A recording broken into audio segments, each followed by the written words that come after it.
Trauma is not only something we remember in our minds. It is something that the body carries. Even when we try to move forward, even when we tell ourselves that we are okay, the body may still be holding the impact of what we've experienced. Today, we're going to talk about how trauma lives in the body and why healing requires more than just understanding it cognitively.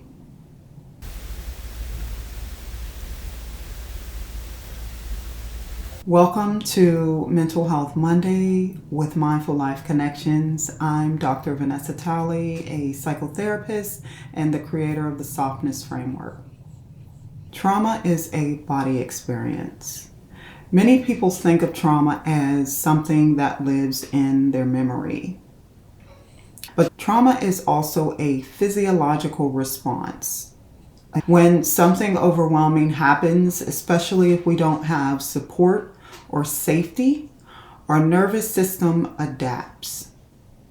It shifts into survival responses like the 4 F's that I talked about in the video before this: fight, flight, freeze, or fawn.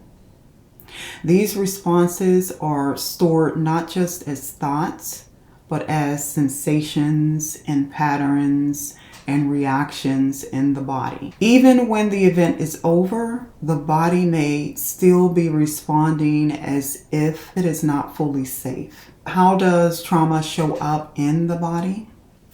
When trauma lives in the body, it can show up in ways that don't always seem connected at first.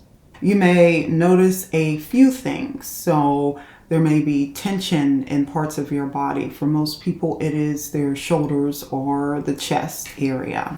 Difficulty relaxing is another way. Chronic fatigue and exhaustion. Feeling emotionally numb, which is also connected to burnout and shutdown. Or always feeling like you need to stay alert. And in therapy, we call that hypervigilance.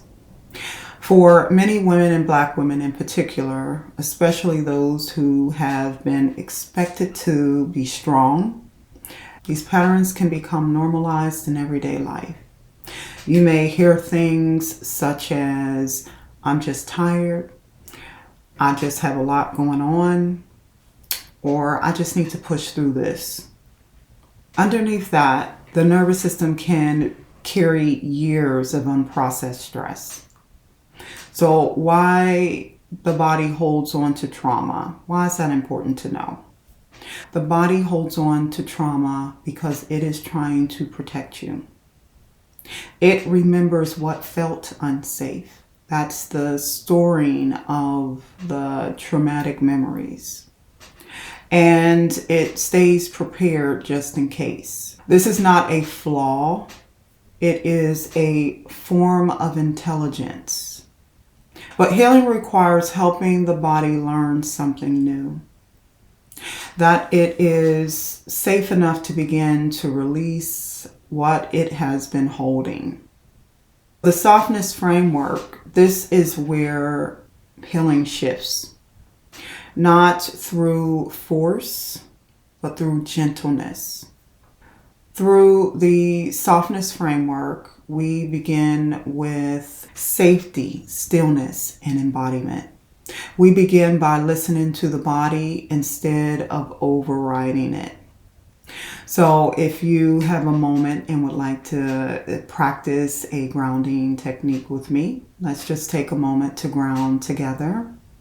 And just as before, if you could gently bring your attention to your body, and you might want to bring your right hand to your chest area, and your left hand can go on your stomach area near your navel. And remember, it might feel more safe this way, or you may not know what to do with that hand, but both are fine.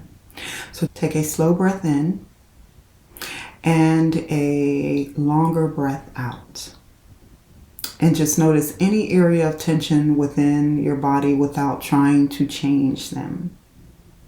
Simply noticing is enough. Okay.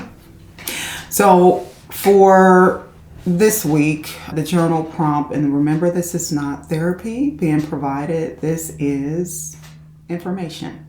So what has my body been holding that I have not yet given myself permission to feel? Journal.